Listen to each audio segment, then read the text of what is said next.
Fucking Clarksville shit, dude. Fucking Clarksville shit, man. All right, you going? Ready? Or you already started? That's all right. All right, what's going on today? I'm chilling with Mr. Kyle Sloas. How you doing today, Kyle? You're good, Russ. How are you? Good, man. I think last time I saw you and we hung out was we went and saw The Weeknd. Yeah, we were just talking about that. Yeah. It's like there's no way that was the last time we actually hung out. And that was your second time seeing The Weeknd, currently? Second time on that tour. Yeah, because I saw him on the first part of that world tour, which was in Cincinnati, Ohio. And then you hit me up like 4 or 5 days prior to the Nashville show, and you were like, "Yeah, you want to do this?" And I was like, "Yeah." And then we got there and we got the tickets, and it was like what? We were like 10 feet from the stage. Yeah, I think we're like second row from the stage, and Gucci like wiped sweat, and I think it hit me in the forehead, and I was like, "Dude, Gucci Mane." Yeah, I think I got the hookup on those tickets. Yeah, you did, because it was your homie Blondie, right? Yeah. And it's like, I've told people that story. So like, I got my boy Russ. We went and saw The Weeknd. He knows this producer cat in LA. His name's Blondie. Like, no big deal. Like, whatever. Yeah, he's a cool cat, man. So I since I have not really talked to you, in a while, and even when we did talk, it never really came up. But when did you when did you realize you were like had the ability to draw? Never, I guess, to be honest. Like, so in a weird sort of way, like, I mean, I've always liked art, right? Correct. I've always been into it. I've always loved going to museums, always loved learning about art history.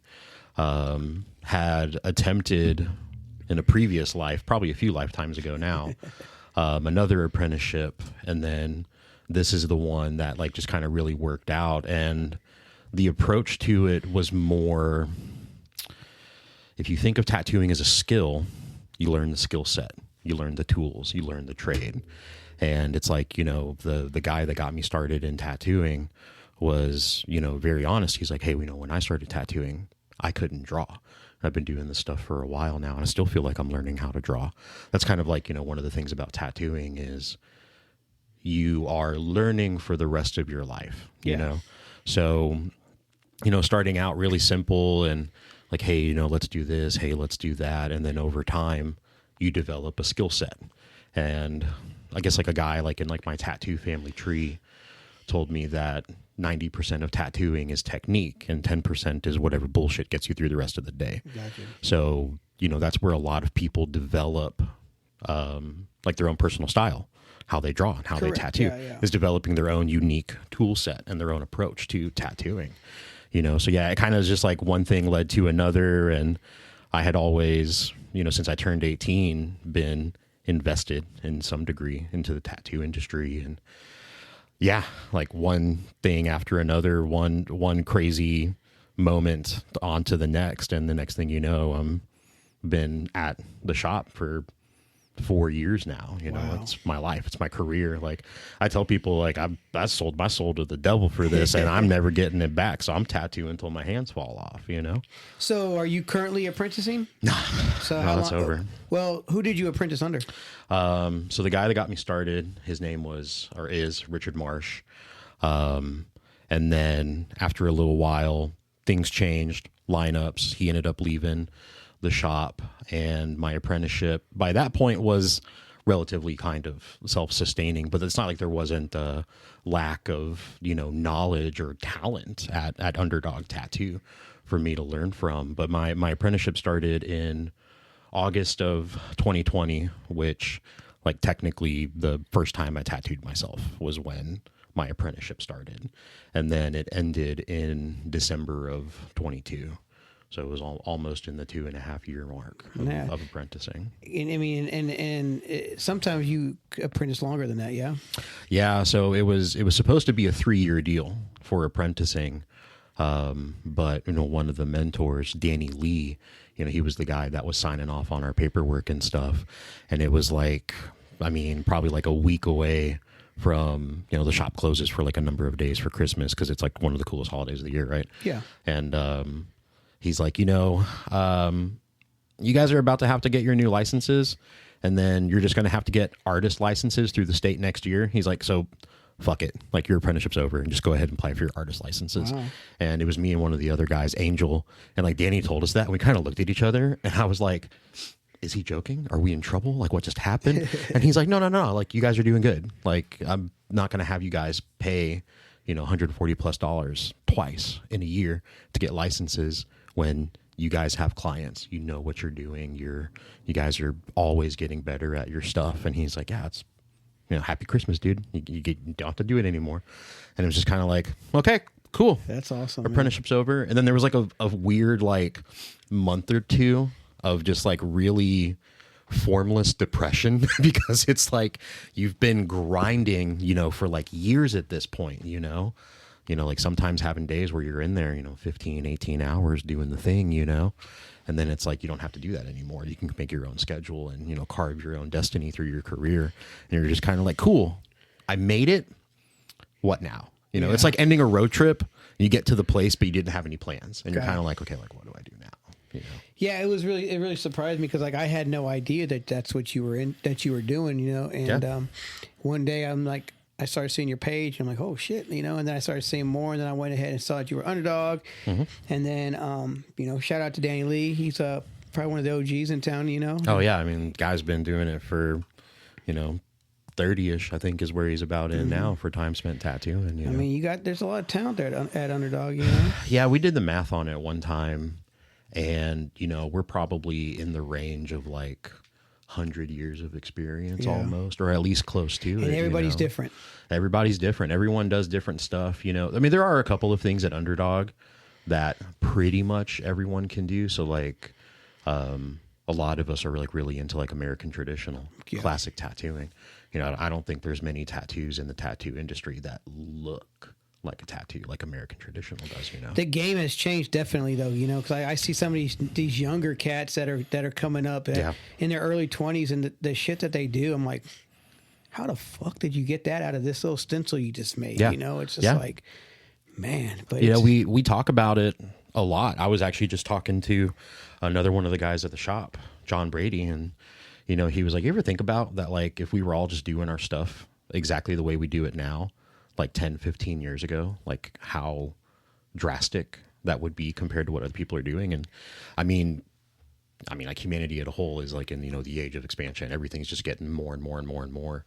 And tattooing's done the same thing, the methods and the processes and the way things are done is relatively unchanged from 40s, 50s, and 60s, but the equipment has changed. The technology has changed, and also the medium has changed. So like the advent of the iPad, like I'm an iPad kid, like as far as like, like doing tattoos and stuff, like all my designing happens on an iPad. A lot of my apprenticeship was spent hand drawing Flash, hand painting Flash, it's called spit shade. So I mean, I think everybody's seen, painted Flash at some point in their life. And that's what 2 years of my life was painting Flash. I had to do 2 sheets a week, 10 designs. Wow. So, there's a lot of stuff that influences the industry the method of how things are done. And then, of course, like the advent of, new technologies, like, like wireless rotary machines and stuff, cartridges, inks have changed. Stencil paper, for the most part, has remained mostly unchanged. But now there's a lot of different ways that you can do all of it. Like the only wrong way to do a tattoo is to do a tattoo bad. And otherwise than that, you can kind of just do your thing with it. Yeah, I haven't been touched in a long time, but we'll have to change that. Yeah, I just come down sometime, man. Yeah. I mean, I know a few people there, Yeah.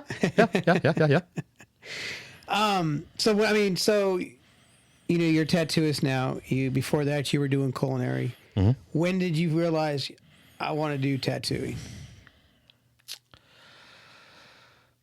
The restaurant industry chewed me up and spit me out, and I kept diving back into it. There was something about it that I just couldn't let go of. So, everything started with the horse, with Black Horse, with the pub. That was the first place. I was there for 3.5 years. It's the longest job I've ever held in my life, aside from now working at Underdog, being there for 4 years, And it started off as just, I had just gotten done with college, bachelor's degree, had a couple loans to pay. I just bought a car, a new car, got a car payment, all this stuff. And what was a summer job with the intention of going to LA and striking it big, bright-eyed, bushy-tailed, I'm just some kid from the South. I'm a head west. I'm gonna make it big. Well, just kind of didn't really pan out that way. And I just stayed in restaurants for a long time, but eventually just getting to that point where it was like, I'm not getting as much in return as I feel like I'm getting put in or putting in for places that I worked and people that I worked for. I eventually I got out of restaurants. I worked at Lowe's for like 9 months. Wow. And 6 months of it was spent doing overnight stock. So talk about like a low point, right? And then, we kind of already talked about this earlier. So in 2019 is when my mom passed. And it's always just been me and my mom. Yeah. No dad, no father, no siblings or anything. So that really propelled my life in a different trajectory. I could have quit or I could have kept going. And at a point, you kind of realize it's time to do things differently. Yeah. And after my mom passed and, it was just me and I inherited everything and sold the house and had all this stuff, along the way, there was a conversation had with one of my best friends. Her name's Haley. Her and her husband, Nick, own Underdog. And Haley really helped me get through a lot of the mom stuff. Like she was the one like helped me pack her house, just the two of us packed the whole house. And we were out at dinner one night. I think Nick was deployed at the time. And she was like, hey, we're thinking about opening up a tattoo shop. And I was like, oh, shit, that sounds cool. Save me. Yeah. Don't let me stay in restaurants. And because I had quit I had quit Lowe's thinking that eventually I'd just go back to the industry, to the restaurant industry. And she told me about them opening a shop. And at first it was kind of like, cool. I have tons of friends that have said they were going to do something. Yeah. But they saw it through. They got it done. And, it was like, hey, let me come there and work, start small. I started off like working the desk, doing reception, answering phones, building schedules and stuff. But the intention was always there to apprentice because I had done it previously when I was like 23, 24 years old. Where did you do that at? That was at Black Cat Tattoo. Okay. And the owner is Riff Raff. And I had known him from when I'm pretty sure he was apprenticing at a different shop with Danny Lee. And there was a buddy, Jay Mean, that was working at Black Cat, stopped by, say, hey, we stayed friends for a long time. Jay, if you hear this, I know I haven't seen you in a long time. I still love you. I'll come around and visit you one of these days. Don't beat me up. Shout out to Jay Mean. Shout out to Jay Mean. And just started hanging out a lot. Since I turned 18, I was just hanging out in shops. I was dating this girl. Her mom owned a couple shops, and that's how it all got started, And so hanging out with Riff at the shop one day, I was going to do a piercing apprenticeship, and it just kind of fell through. And he's like, hey, you want to learn how to tattoo? And I was like, I can't draw. And he said, I didn't ask if you want to learn how to draw.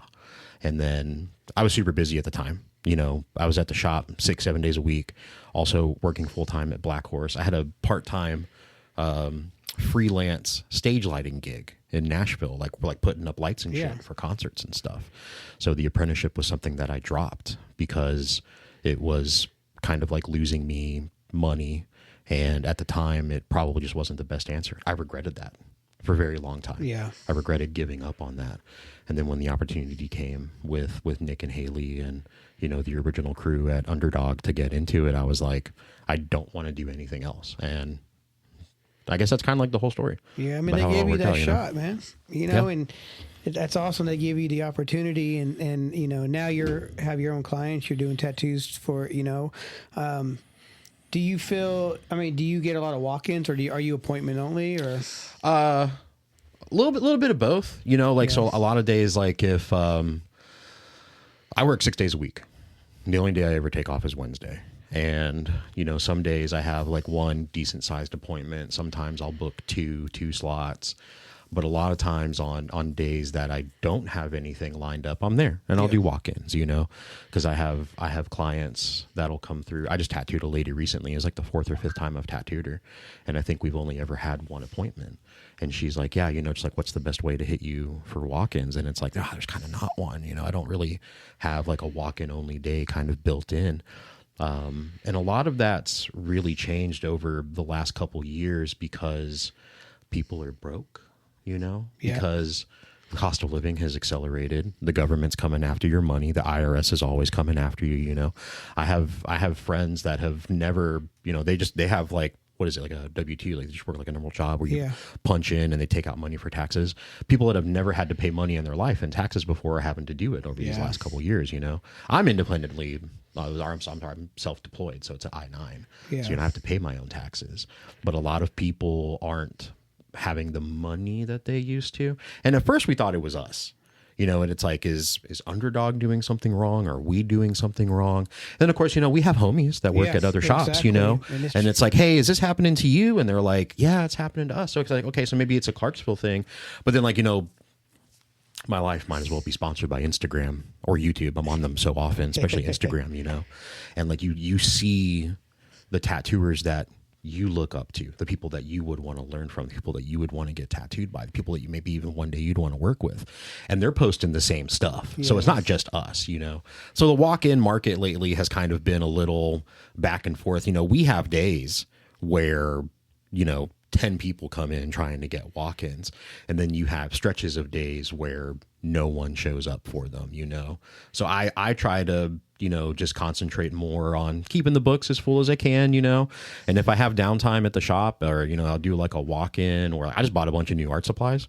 I think they're coming in from Amazon today. Yeah. Because I want to get back into painting and stuff, you know. I want to start trying different forms of tattooing, you know, and I feel like taking it back to basics and hand drawing it and painting it on flash and learning how to manipulate it through that will then give me the understanding that I can use to translate it to skin, and then, you know, hit people up where it's like, hey, you know, I kind of want to try this stuff. I don't know how it's going to turn out. Do it on the cheap, let me know, you know, and then just kind of start figuring things out too, you know. But yeah, so I'll do walk-ins.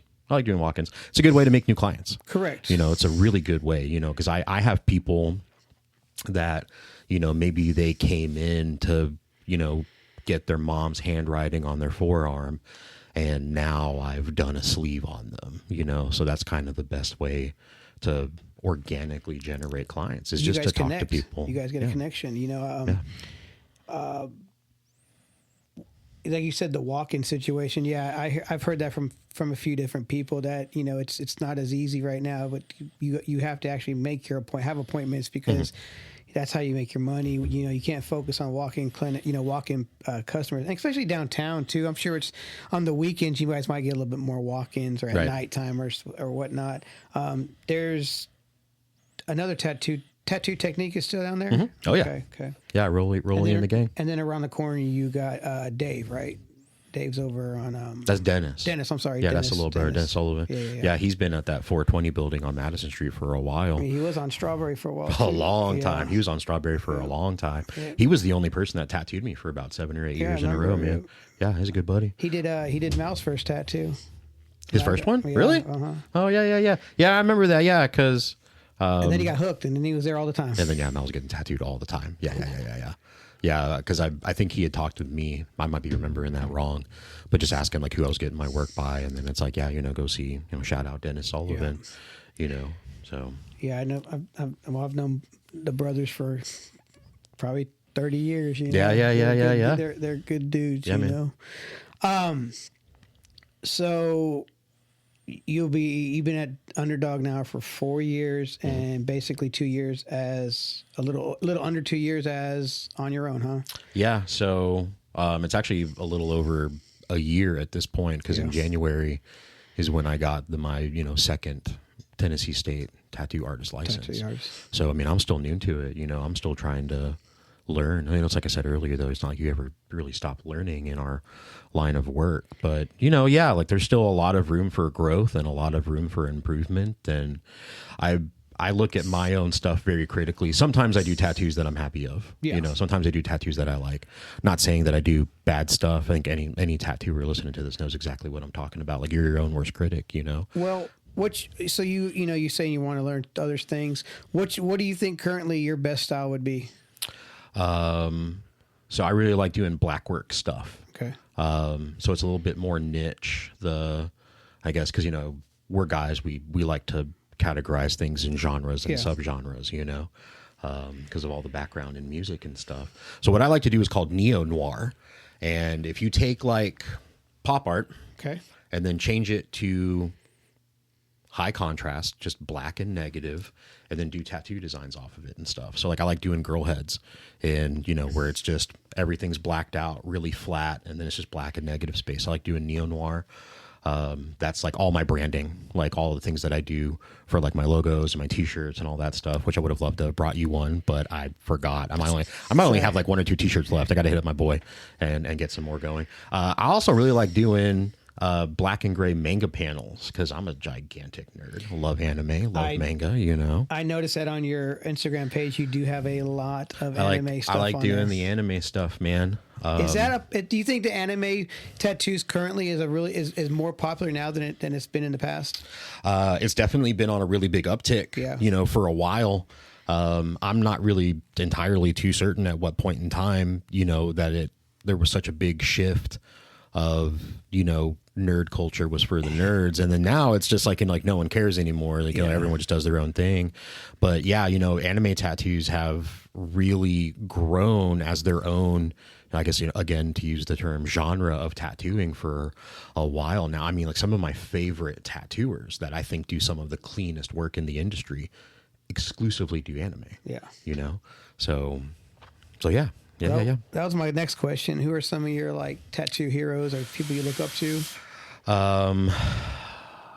There's a lot. There's a lot of really good tattooers out there, man. Mike Chambers, really high on that list. American traditional guy. Cody Ellis, he's up in Indianapolis, really clean black and gray tattooer. Some homies that I've made on the, you know, like doing conventions and stuff. I try to do a bunch a year, except this year I'm gonna try and keep it local, do a little bit more guest spots instead of traveling so much. One of the guys, Devin Coley, really clean colored neo-traditional guy.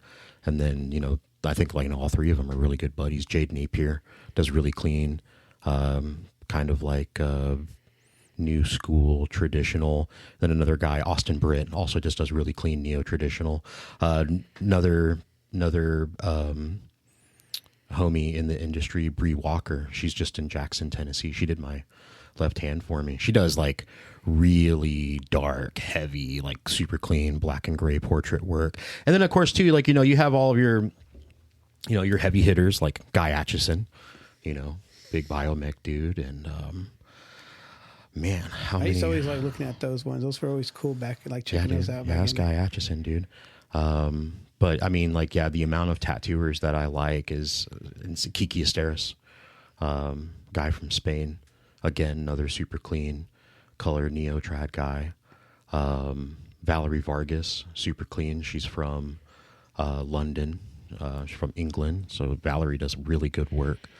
I feel like if you hadn't asked me, I could probably give you 20 or 30 other names of people that are really good at what they do, man. Well, who's someone that you would love to get tattooed by that you have not? I mean, that's a big question. Man, like just like one person to get tattooed by? Yeah, that you would love, like it's like somebody that you just like, man, I need to get him to tattoo me one day. Like you really enjoy his work. That's a heavy question. Yeah. Ed Hardy. Yeah. Ed Hardy, dude. Yeah. It'd be super cool to get tattooed by the Don, or I mean, like anyone from that generation. Yeah. You know? Yeah. Philadelphia Eddie, Sailor Jerry. Yeah. Man, yeah. There's just so many people. Now you said Sailor Jerry. Doesn't he? Where's his shop at? So it was in Hawaii. Hawaii, right? Now it's not there no more. Or is it still the shop's there? still there? Still there, yeah. Yeah. Changed hands over the years, but yeah, shop's still there. Have you been tattooed by anybody, like any OGs in Clarksville? Well, I've been tattooed by Danny. Okay. So I've been tattooed by Dennis. Oh, yeah. A bunch. What'd you get by Danny? Danny did. I have this really big Godzilla on top of this like black and gray Godzilla. So yeah, those guys. And if you want to go, I think Chris Miller did my first tattoo. Really? And I think, because I was talking to Danny about it the other day, and I was like describing where I got the tattoo done, and he's like, yeah, it sounds like the dragon, like back in the day, Dancing Dragon, Oak Grove, you know. And I was like, I don't know if I got it done at Dancing Dragon, but I know that Chris Miller did it. And he said, well, the only other place he worked with us, I think it was Studio 41. And then we were talking about the timeline. I don't think Studio 41 was open. We just talked about this like a month or two ago. It's like, I know that Chris Miller did my first tattoo, but I'm not entirely certain where I got it done. I was 18. Yeah. You know, my mom was like don't get tattooed until you graduate high school. So, like the family's like sending all the money. And then, a buddy of mine helped me, like, hey, come down here and meet this guy. He tattooed me, it's all good or whatever. And then I think it was like, I don't know, like I guess you graduate on like a Friday or something, and my appointment was on Saturdays, like the next day, because like the next week we were up in Kentucky visiting family because I have a cousin, he's like 2 weeks older than me, we're the exact same age, and I was still healing my first tattoo when we went up there for his graduation. You were like, check this out, bro. I did it, man.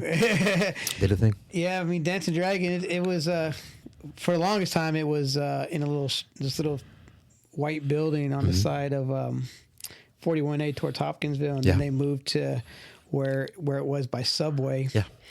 And it's still there currently, right? Yeah. Oh yeah. Yeah. That's places. I have memories at both of those locations pretty well. Cool, man. So I was asked by a friend. Okay. How do you feel about people tattooing just out of their homes? Because I personally feel. Yeah, I feel it gives one. It's it's. I don't want to talk too much. 'Cause I don't want to be talking wrong, but I know people do it in their homes. It's not sanitary. Yeah. Right. Yeah. But also too, if those guys that people get these tattoos from these guys at their home and they're crappy tattoos, it kind of gives a bad. If somebody that doesn't know tattoo, they think, oh man, you got they puts a bad image on other artists. Right. And you're doing something illegally out of your own home. Yeah. Real quick. So I'm splitting my vision. I'm just going to move this. Does that mess you up? No, you can change it all. Oh, okay, cool. Yeah. Okay. Now I can look straight at the whole time. It's been split right down the middle. I'm just kind of like, okay, which eye do I pick? So we call them scratchers. And I have my own opinion about it, and it's all well and good to get your stuff and try. But I feel like, I know guys that started off tattooing at the house or whatever, and now they do good work. They work in shops. They own shops. Never going to disrespect that, But, people that are just out here like, yo, dude, I'll do your whole calf for $150 on my kitchen table, and they've never been in a shop in their life. Like, that's not cool. No. And it's going to look like $150 too. And it's going to look like it's less than $150 in some cases. Not to say that there aren't outliers, because of course there are. Of course there are people that are just tattooing out of their house, and they do good work. Of course. Yeah. But in my opinion about it is when you work around the route that the rest of us did, which is getting an apprenticeship and grinding and working your way up, you're kind of shitting on everyone else that went about it the other way, And I kind of really strongly dislike how easy it is just to hop on the internet and get equipment. You know? Oh yeah. I mean, every website, every bootleg website like Temu or those kind of websites, you could buy your gear on those websites. Yeah. I mean, stuff's on Amazon. It's easy to find, On the one hand, like for tattooers, it can be kind of convenient, Yeah, It's sure, like, I sure. need this real quick. But now, but... and I mean, is it easy to get a license? So it's different everywhere you go, right? Yeah. So every state has their different requirements, different things that you need to do. So like I was in Baltimore last year for a tattoo convention, and I think it's the same way in Texas, where the shop needs the license, the person doesn't, right? But as far as acquiring a license in Tennessee, Tennessee is very strict. Tennessee has like some of the strictest rules and regulations and laws for everything with tattoos, right? So you have to be a licensed apprentice in the state of Tennessee for 1 year underneath someone that has maintained a Tennessee artist license for 3 years. Okay. And then once that 1 year apprentice license lets up, you pay the application fee.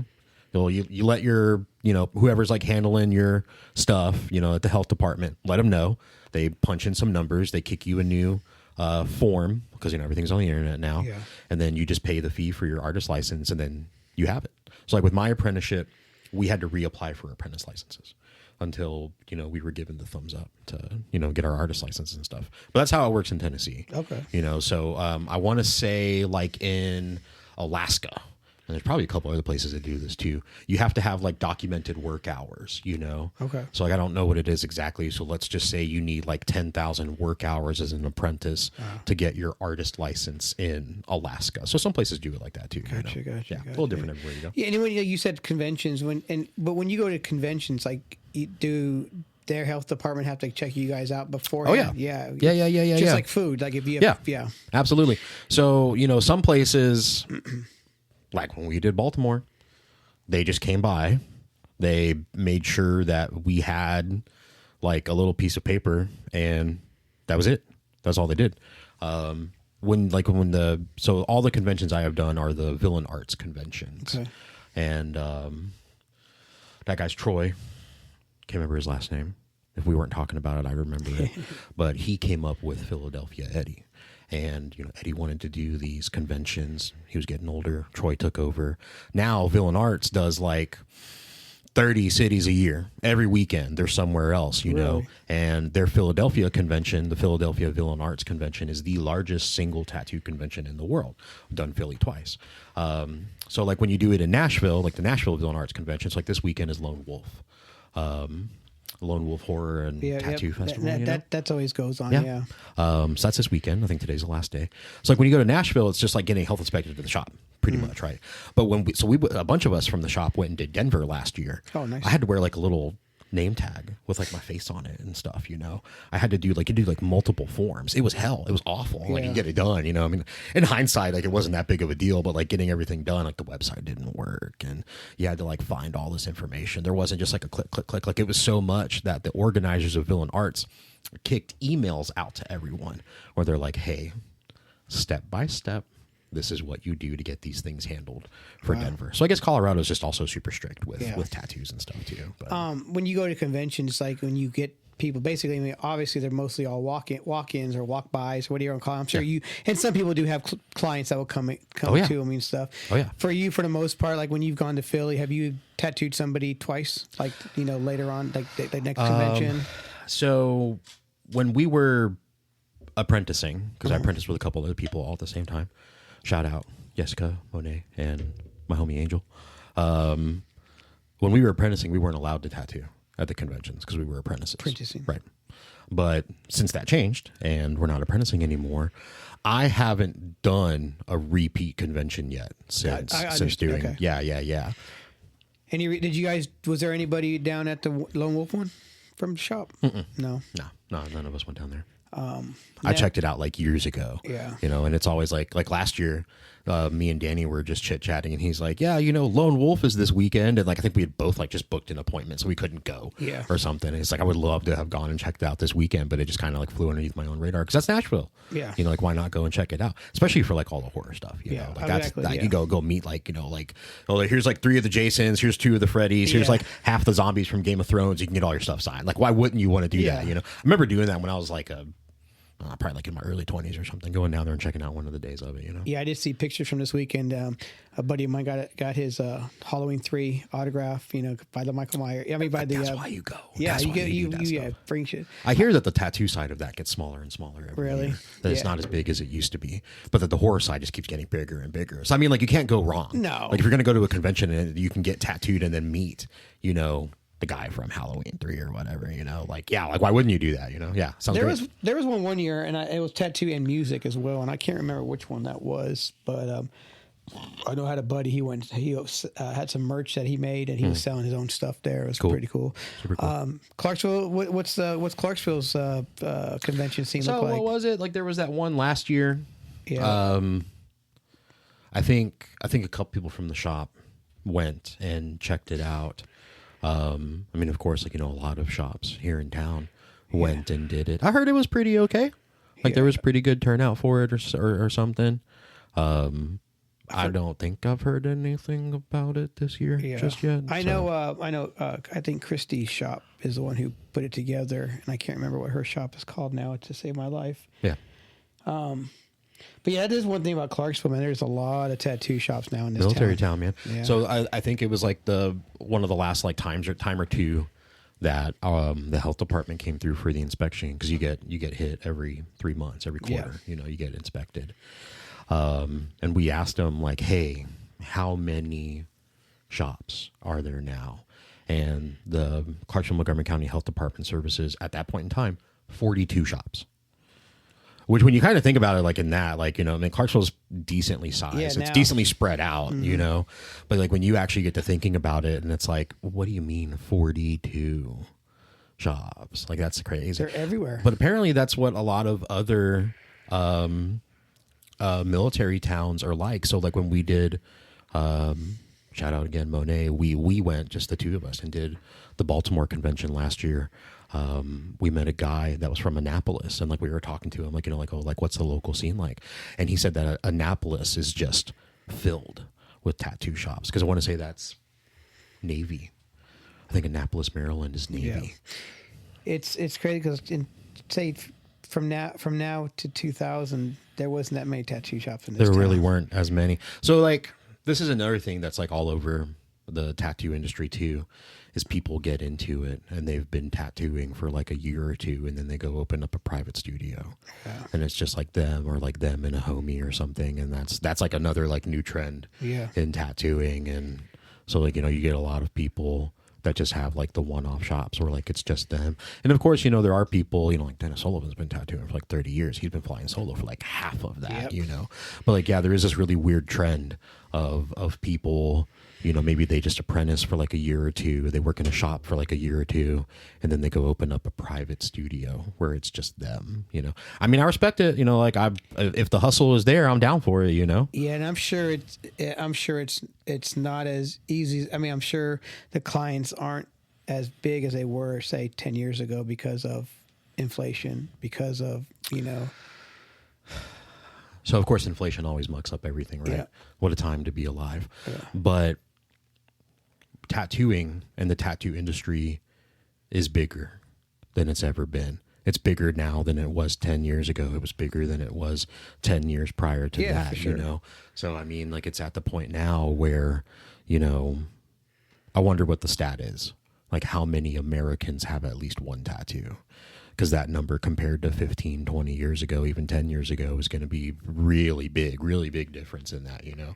So like, even like with inflation and how things are changing, you know, people are still coming out. They still get tattooed. I think that, and also too, the clientele from back, say 20, 30, 40 years ago was different now, because, you know, back in the, you know, 60s, 70s, 80s. Oh yeah, dude. You know, it was only cool guys. Yeah. It was only cool guys that got tattooed, you know? What was it? Bikers and ex-cons are the only, Yeah. or like circus roadies. Yeah. Or like, you know, dudes in like metal bands were like the only guys that got tattooed. You know? But now, you know, like, I mean, I tattooed like half of the Austin P cheerleading team, you know? So like now it's just like everybody gets tattooed, you know? It's like there's really no big difference. There's no correlation between, you know, is that this age group or this demographic, you know? Like I like literally yesterday, some clients of the shop brought in their daughter on her 18th birthday. I did her first tattoo. Right. You did? Yeah. And then I have another client. We're working on finishing a patchwork neo-noir sleeve, and he's like in his mid-60s. I mean, there's like, I think the oldest person that get their first tattoo that I've ever done, the oldest person I've ever done their first tattoo on is probably like in their mid-60s. You know, and it's just like, oh, I've never got one. And it's just like, oh, fuck it. Like, I'm old. I'll get one now. And it's like, okay, cool. Yeah, let's do it. You know, like, whatever. That's pretty cool, though, because, I mean, you know, when you get to that age, you're like, all right, there's some things I haven't tried yet. Might as well start crossing them off. Yeah. Get tattooed, whatever. So how many artists are at the shop? So, me, Angel, Monet, Brady, Dave, Brandy, Danny, Jesse, Monet, 10 tattooers. And you guys got piercers? We have one full-time piercer, Kirk. Mm-hmm. Kirk is one of the coolest dudes I've ever known. Yeah. If anything needs to be fixed, he knows how to do it. And if he doesn't, he'll figure it out. He's also just like a total vibe of a human being. He's like literally like one of my favorite people that I've met in the industry so far. So Kirk's our full-time piercer, but Brandy Smith, she also does piercing as well. Okay. So especially since Kirk got brought on and he's been working for us, Brandy doesn't pierce as much as she was, because she was splitting her attention. You know, she would come in like during the apprenticeship, you know, she'd come in like 3 or 4 o'clock and have, you know, like 5 hours of tattooing to do, but do like 5 piercings the whole time, you know? So she's been able to kind of really just focus on what she's been doing, and people come in, they want to get like piercing exclusively with her. They both offer different kinds of things too, you know? So it's like, you know, Brandy does some stuff that Kirk won't do and vice versa, you know? But yeah. Same thing as just like artists, you know, there's like this artist doesn't do this style of tattoo, but this artist does this style. Yeah. You want black and gray portrait realism. I am not your guy, but I got my homies that can do it. Yeah. Yeah, I mean, you look at it and be like, yeah, I mean, that's a good picture. Yeah, this looks cool. I'm not the person for you. Yeah, I'm not your guy. So when you're tattooing, you be jamming out, put your little earbuds in. I don't like tattooing with headphones on, really, or earbuds in. Man, it's something that I'd like to change. I like audiobooks, right? It's like I'm really, I like podcasts. I like listening to music. Doing audiobooks like Nespec's thing. I have astigmatism. My eyes don't work sometimes. Not that it affects my tattooing or anything, but sometimes like reading books is hard. I speed read. I can read very, very, very, very fast. Yeah. So when you're reading stuff, you know, 2, 3, 4 pages down, or 2, 3, 4 lines down, my brain starts to wander and I have to reread a whole page. So like doing audiobooks is great. So it'd be super cool to like, keep working on audiobooks. Like back when I was painting all the time, you know, I was always listening to audiobooks when I painted. But I don't really like having headphones or anything on while I tattoo, because I like to be client focused, you know. Plus it's tattoo shops. You never know what's the next crazy conversation we're all going to have. Totally, you know, you got to be keyed into it, you know.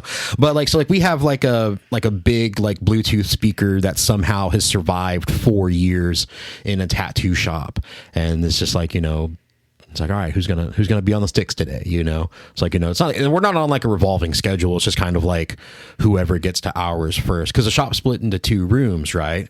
So we're on the 2nd floor of a building downtown, and there's the big side, and then there's the not as big side. So like Brandy, Dave, and Danny and Kirk are on the smaller side, and then the rest of us are in the big side. So it's like, you know, on both sides, it's basically like whoever gets to it first is the one playing music in the room for the day. That's crazy. And isn't there a hair salon or barber around underneath that shop? There was, in the basement, Misfits. Yeah. So they moved out. Kayla, she got the opportunity to go move into a different space, and some stuff fell out with that space that she moved her shop into. I just saw her like a month and a half ago, and she had told me what was going on, but I think like just things weren't working out in that new location. They were over here next to like the L&N train yard. Yeah. What is that, 12th? Is that where that is? 12th? No, that's not 12th Street, man. What is that? But you know what I'm talking about. The old like grain building and the L&N train station. So like right there on the side across from that little park, that's where their shop was. Yeah, down the street from Mom and Pop's guitar shop. Yep.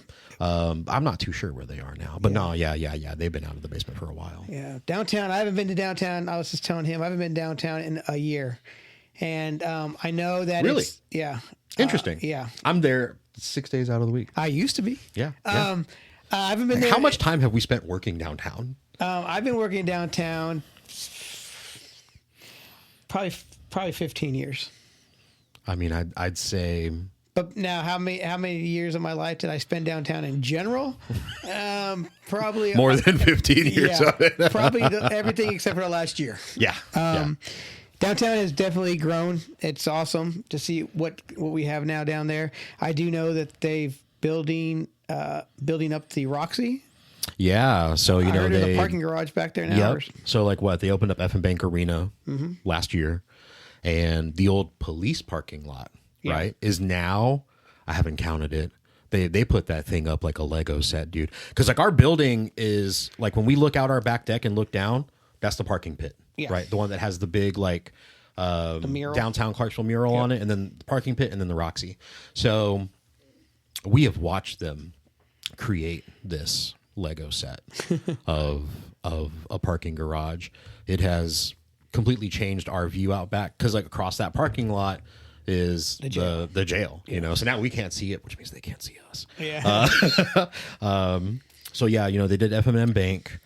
They put in that parking structure. They're like basically finishing that thing out. You know, they're like laying all the concrete inside of it, like these big, massive slabs of, you know, whatever material it's made out of. You literally just watch them like put it into pegs. Super cool to watch them build this thing. Yeah. But yeah, I guess also too, like the Roxy's getting a lot of love. Like they're turning it into like a TPAC kind of thing, you know, like the Roxy Performing Arts Center or whatever they're going to call it. And I guess they're expanding into the parking pit, and they're building a walkway. So there's just these like random pillars through the pit now that lead from that new parking structure. When I had seen pictures of what it's supposed to look like, it reminds me of what the Ryman looks like out front now. Yeah. Oh, yeah. You know, you still I could see that. You still have a little bit of the building, but then you got that new school style. I like the marquee at the Roxy. That thing looks so cool, dude. Yeah. That's where Sheryl Crow shot one of her videos back in the 90s. Well, they also recently, what was it? They shot the movie. It was something Holland. I think it's called New Holland, because I still see like the little cards and stuff and some of the businesses from it. And then what was her? What's her name? Is that Keith Urban's old lady? Because she's Australian. What is her name? Nicole Kidman. Nicole Kidman. Yeah. I feel like maybe one day we like looked out the window and saw her or something. That whole thing when they were building that stuff out was like so cool to get to see. I'm a massive cinephile. I went to college for like learning how to do that kind of stuff, and then like watching it happen like right downtown, and then like the days where they had all the extras and stuff. We're on the second floor, just watch it all go down. So we're stooping it out like with our like dangling our feet out the side of the windows and stuff, just like watching insanity happen underneath. Now, us. were you guys open during that time?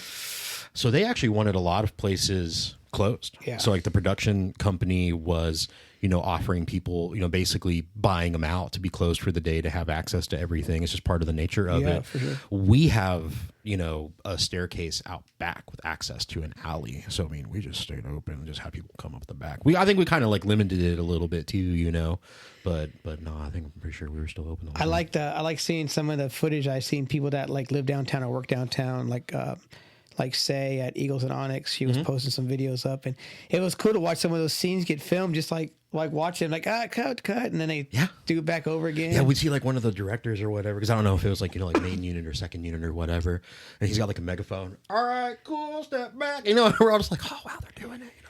Yeah. So that was really wild. But being downtown is super cool. We got a really good view of all the parades. Yeah, being on the second floor. Man. Oh yeah, cool. For sure. Yeah, and that's one thing I liked about at the Horse, man. Like, go to the tap room, you can watch all the parades go right by. You know, it is talking about downtown in Clarksville, and recently I'd seen this video pop up of the girls with the two heads. Okay, and they just got married. They were at the Black Horse one time eating dinner. So that just came up in like one of my Instagram feeds. Yes. Like in the last couple of days. And I got questions. I have all kinds of questions too. Everybody, I went straight to the comments, you know. I'm like, someone's got the answers for this, right? But see, here's my thing real quick. All right, so which one got married, the left or the right? What happens if did they both marry the dude? Like, no, they are individual. They both I know. They both have to eat. But it's like one body. So many questions. But actually, I did a little bit of... What if one doesn't want to do it one night? Right. Yeah. Well, you know, the morbid curiosity that we all, our intrusive thoughts get worked out on the internet. Yeah. So I did some looking around. I guess they had actually gotten married in like 2021 and they just kept it private. And it's like, well, I mean, like, why wouldn't you? You know, especially with the way that the internet is nowadays, you know. So, but yeah, I do remember hearing that they had stopped at the Horse. Yeah. And it's like, oh, that's cool. Yeah. We had UFC fighters came through there. Yeah. Forrest Griffin was there. Yeah.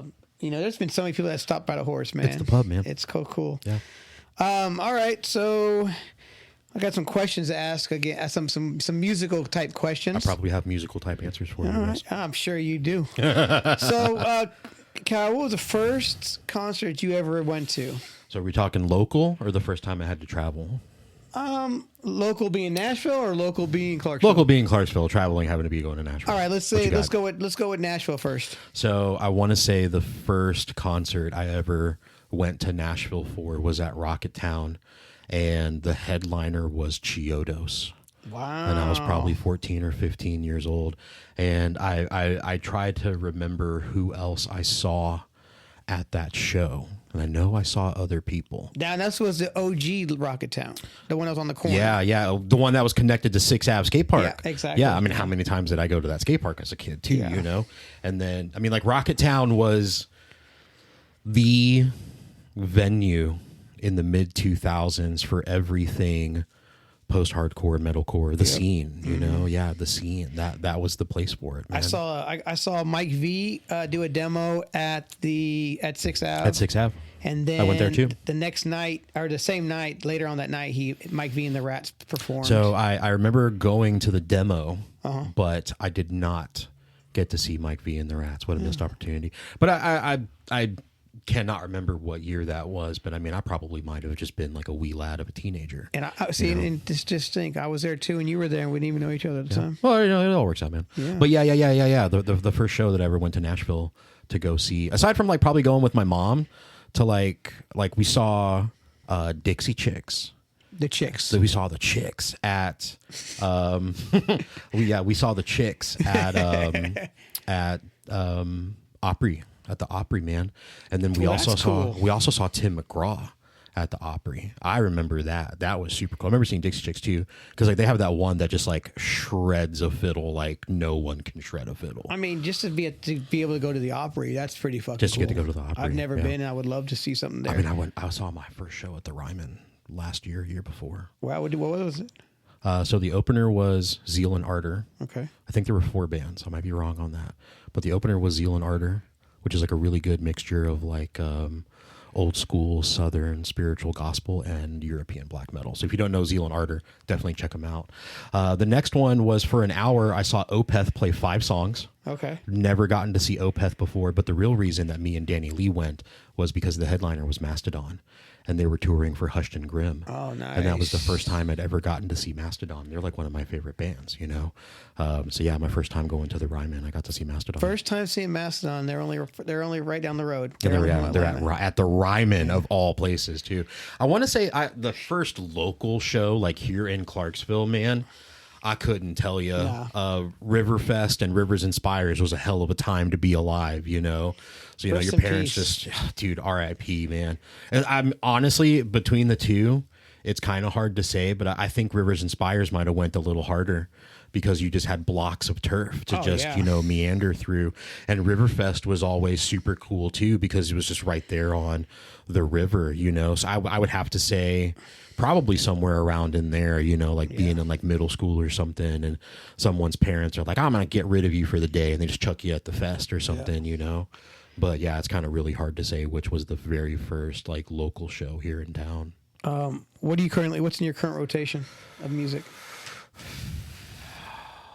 I am all over the place. I am helter skelter, dude. That's nothing wrong with that. I mean, so I'm the kind of person where a lot of the music that I like to listen to, there's like 2 people at the shop that like the music that I like to listen to. So I try to keep it, you know, a little bit more on the palatable end.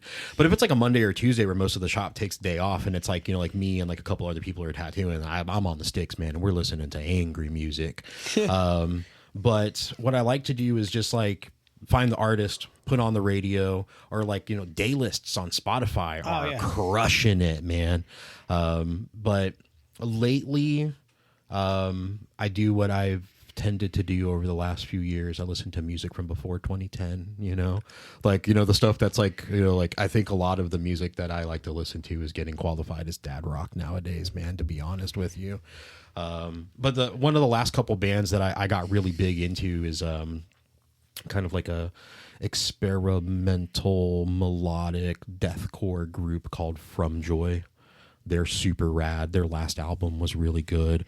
I was on the Sleep Token train when they put out that record last year. I was listening to them in 2017, whatever that album, I can't remember what it's called. It was like the cover was like blue and stuff.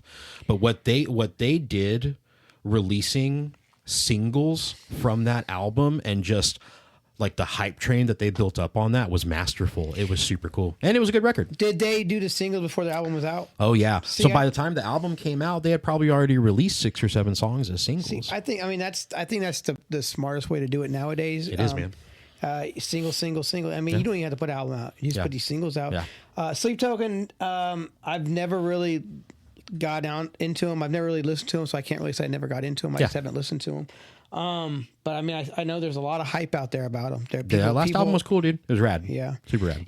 Have they played Nashville ever? Or have they even toured, really? I think they're on tour now. Yeah. But they're from, you know, the Angleland. So they'll probably do a little bit more of European tour. And Gotcha. I mean, I want to say that they actually are on tour or recently were on tour. And it like, you know, I'm not really the kind of person that would want to drive 4, 5, 6 hours for a show anymore. No, you know? not anymore. I like to stay at home. That's where all my cool things are. You know? You said they're from England, right? Yeah. Yeah. They're British. I know you and Jameson, you guys went and saw Kanye. Oh man, Jameson Bell. Haven't seen that guy in years. Hope he's doing good. It looks like he's doing good. I think we're on like social or something. Yeah. Every now and then, But you went and saw the Kanye tour where he wore the mask. The Yeezus tour, man. Yeah. He had one opener, Kendrick Lamar. And that was the same year that Good Kid, Mad City came out. And Kendrick played with a live band. And it was, I mean, still to this day, I mean, I still love Kanye West, man. But that's easily like one of the best shows I've ever seen, dude. I remember Jameson saying, I didn't pay for him to wear a mask the whole time. I paid to hear him rant about Nike, dude. So that was when he was on tour for, I want to say it was Yeezus that had come out that year. So like every show he had like a big rant about Nike and losing the deal and all that other stuff, you know. But yeah, to also have seen Kendrick Lamar when, you know, Good Kid, Mad City that was his. You know, not that he hadn't done other stuff prior to, you know, Overly Dedicated and Section 80 and, you know, how many different things did he do as K-Dot? But for that to have been his first like major studio release, Good Kid, Mad City. I mean, that's still like one of my favorite hip hop records of all time. If I'm not mistaken, I believe it's still in the top 100. It's got to be. It's good. Yeah, it's that good. I remember you were always on the good music train. You know, so you were always on some good music. Man. Oh, you're talking about like good music in general? Like the Kanye stuff? The Kanye stuff, yeah. Dude, Cruel Summer was such a good project, man. And then, I don't know what happened to all guys. So like what, that was like, was Big Sean? Was that? He was on there. Well, that was him. And then Cudi was in there too. Yep. And then of course Kanye and, you know, other people that if you hadn't said anything, I'd be able to remember. Yeah. So what's one song that you can hear always, and it takes you back to that time that you heard it the first time?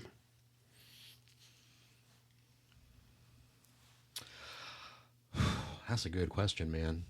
The one thing that just like immediately teleports me back to a different time. Mm-hmm. Like it was the first time you heard it. Like, man, you know what you were doing, you know? Or it could be an album, because I have album. Yeah. So one song that probably really takes me back is Reinventing Your Exit by Under Oath. Wow. That's one that just kind of reminds me of, you know, being a teenager and, you know, like exploring like what kind of music do I like that's outside of the radio, and Under Oath was pretty high on that list. You know, that's the kind of stuff. Or I mean, like Taking Back Sunday. Yeah. You know, like half like what's that one album where like it's got the little kid butt on the front of it? I can't, if you hadn't asked, I'd remember it. But I mean, like, you know, like a lot of that kind of stuff, like pretty much any kind of music from like that, you know, post-hardcore pop punk revival in the mid 2000s, like a lot of that stuff just like immediately turfs back for sure. And it's all those bands are back again now, still doing their thing. Dude, you see these lineups for Furnace Fest. And this is the last Furnace Fest. I know. I saw that, man. I remember, what was it, like 3 or 4 years ago, I want to say. Not that I've been to any of them. I looked at the lineup and I was like, what fucking year is it? Speaking of what fucking year is it, did you see this show coming up in Nashville? I really want to go. Alcina, Alert the Sky, and A Plea for Purging. That was last night. Was it really last night? Did I seriously just miss it? Well, it's the life of a tattooer. It was Friday and Saturday. Friday, tickets didn't sell out. Saturday, it sold out. Sick.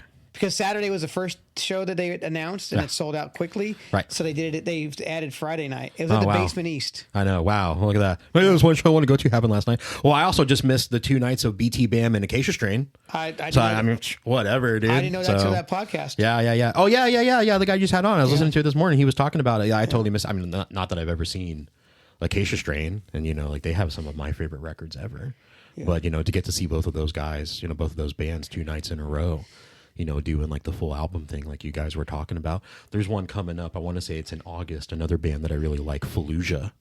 They're from Bay Area.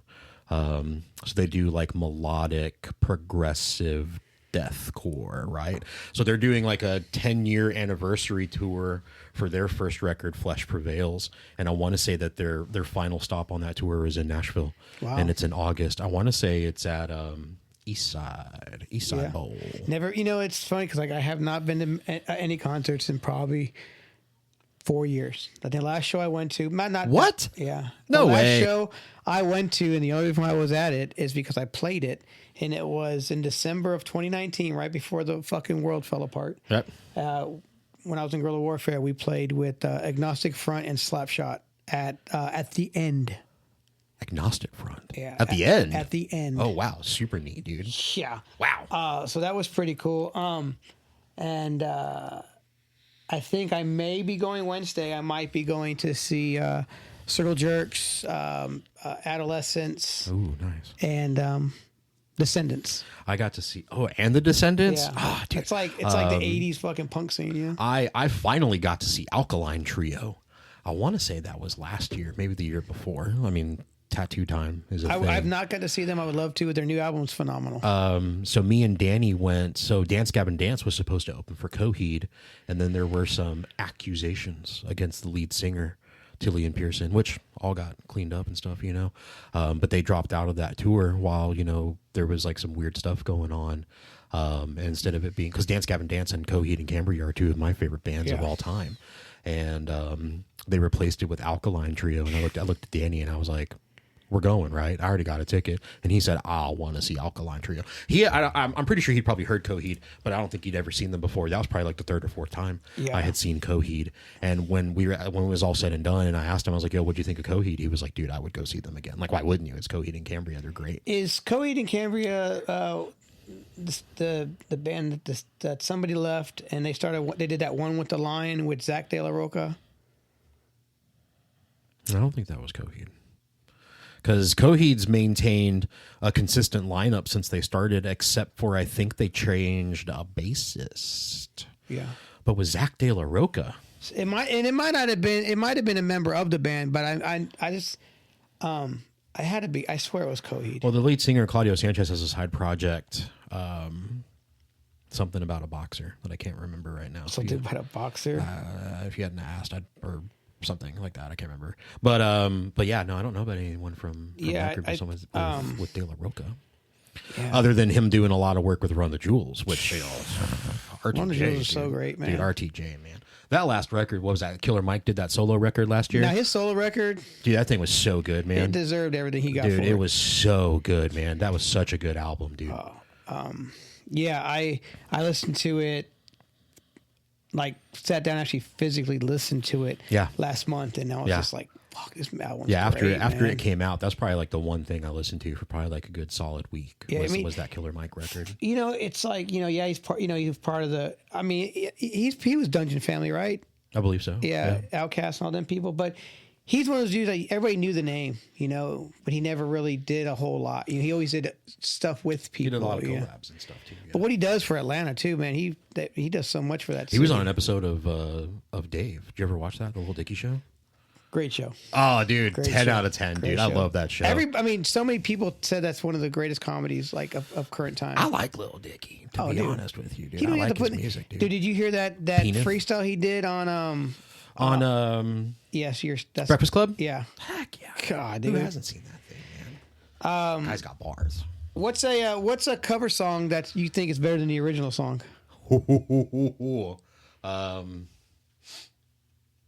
I was in a band upon a time. We did a cover of Poker Face in like a metalcore style. That was pretty cool. I don't think when you make it yourself, it's a little different. But I think Lady Gaga's pretty fucking tough. I do. I like Lady Gaga. I know you like her. Yeah, I like Lady Gaga. A cover that was better than the original. I mean, how many songs are out there that people don't even know are covers in the first place? Facts. I mean, look at Sinead O'Connor. Nobody knew that was a cover song. Yeah, no one knew. I mean, it is a tough question. It's the first time I've asked it. Didn't Marilyn Manson do the Eurythmics track? Sweet Dreams? Oh, dude, that's a fucking good one. That might even be better than the original. We've talked about this on either my first one or second podcast, but did that one get brought up too? Not. We were just talking about how his covers were just amazing. Yeah. He's done "Tainted Love." Yeah. He did. He did a Depeche Mode cover. He does some good covers. There's a dude right now. I've seen it on the internet a couple of times. He has like a country cover of "Blinding Lights" by The Weeknd. Really? And that is so good. And of course, like what didn't not Kanye West is always on my mind. Didn't Beyonce just put out like a country record? Came out last. She's got like Tuesday. a couple of covers on that too. I saw clips where she did like Jolene or something. Well, that was really good. On the record, Dolly's on the record on one of the songs. No I way. think the song's actually called Dolly. Really? She's on there, and there's another artist as well. I want to say Willie, but I don't think it's Willie. Right. It probably is Willie because I think how Willie and Snoop had a song "Roll Me Up and Smoke Me." Yeah. There's probably a lot of covers that are better than the original, to be honest with you, man. But of course, I think it's just the theme of the day. If you hadn't asked me, I think Miley Cyrus's cover of Jolene was pretty dope. That's very good. Well, Miley Cyrus has got fucking pipes for days, dude. Oh She's yeah, an amazing singer, great performer. She did a Metallica cover for this the trip. It was like the Black Album for their anniversary. They had like a 40-something artists on it, and she did one. So speaking of Metallica covers, not that it's exactly the same thing. What about that T-Pain cover album that he did? Interesting, dude. That Black cover Sabbath? of War Pigs was really good. Yeah. And then his Don't Stop Believin' was also really good. He nailed that record. That was a phenomenal record. And like what? It was only like 6 or 7 tracks. I guess it's probably almost more like an EP, you know, just something that he did for fun. I've watched him stream video games too, you know. It's like I like T-Pain, man. Yeah. But yeah, that little cover album that he put together was really something special. Weezer dropped their cover album too. That was really pretty cool too. They did they did Africa by Toto. What was it? Evergreen Terrace has a couple of full cover albums, you know. Yeah, that one cover album they did that had that was their Zero by Smashing Pumpkin. Pumpkins, Phenomenal. Yeah. What's a movie that you can just put in and be content and watch it over and over again? Movie that I can watch over and over and over again. There's a lot of them, man. I like movies a lot. I could probably watch Jaws like 5 times in a day. That's like one of my favorite movies of all time, dude. That is a good movie. Realistically, man, probably like Talladega Nights or Step Brothers or Tropic Thunder, you know. Oh, dude, Tropic Thunder is such a quotable movie. Oh, but yeah, probably like one of those 3 is like one that I could probably just watch like over and over and over again. Talladega Nights, I used to watch that over and over and over again. Don't put that evil on me, Ricky Bobby. That's like a phrase. Like I just say that. That's just part of my vernacular, man. That's pretty cool. What's a guilty pleasure of Kyle Sloas? I know you don't have many, but doing absolutely nothing. Sitting on the couch, hanging out with my cats, and just like staring into the infinite void of existence, dude. That's a real big guilty pleasure. That's a good one. I have to remind myself to not be so lazy, to be honest, man. But you know, it's always good to do your thing and, you know, have fun doing nothing and relax. But, you know, you kind of run into a problem when that becomes your MO, when everything is doing nothing, you know. Like, so it's my day off. I'm just not going to do shit. I got to do something now, you know. But yeah, big guilty pleasure is just not doing anything. Dude. I'm that way as well. I still got to get myself like, get your ass up and do something. What's a guilty pleasure of yours? What you got? I'm honestly, and this is. I really don't think I have a guilty pleasure. I think I'm just I'm so open about whatever. You ask me something, I'll tell you. You know, honestly, dude, I think like a real serious guilty pleasure that I have, I think all of us do, is doom scrolling on the internet. Oh yeah, you know, because you scroll everywhere. You're just going, dude. That's guilty. You're sitting. You're sitting at a red light. You're sitting at a fucking doctor's office. You're sitting on the shitter. You're fucking scrolling, dude. The first time I was at like a Forever Light here in town, and I opened up my phone and immediately started watching reels, I was like, oh, dude, I've got a problem, man. Like I need to. No, you know you have a problem when you just keep it up there where your speedometer's at, and you're just like this. I got a couple homies that do that. You know, they just keep it up there and hit a light. It's like, dude, you're not even watching what you're doing. Like at this point, it's just like part of like your biology as a human being. It's just a scroll, you know? Kyle, where can everybody find you on the interweb? I am at Sloas Tattoos on Instagram, SLOAS. That's my last name. Sloas Tattoos on Instagram. You can find me at Underdog Tattoo, which is 110 Franklin Street, downtown Clarksville. We're on the 2nd floor. Just make sure you remember that part. And you can follow us at Underdog Tattoo Co. on all the internet stuff. All right. You got anything else you want to mention? It's good seeing you, man. Hell yeah. That's what I say, dude. It's been a long time since I've seen you. We'll have to break that habit. Yeah, man. Maybe we should try. If you don't really go to shows anymore, we should pick a couple and go. I want to go to the Spite show. I just don't know anyone who goes to shows much like I want to go to shows. That's my thing about going to shows is like, let's do it, let's go. But when it's over, I'm going home. You know, that's all I do nowadays. Yeah, I don't really drink anymore or anything. I haven't drank in it's a year next month. At all? Yep. Congrats, man. Yeah, thank you. That's a big one, dude. That's awesome. That's why this is happening finally. Yeah. You were like, I've just got like sparkling waters and stuff laying around if you want one. And I was like, I too kicked the habit with sparkling water. Yeah. Liquid Death got me off that shit fucking pretty good, man. Every now and then I'll have me a little sippy sip, but not too much. Yeah, all I drink is this shit. Yeah. All right, well, it was fun. Cool, man. Till next time. All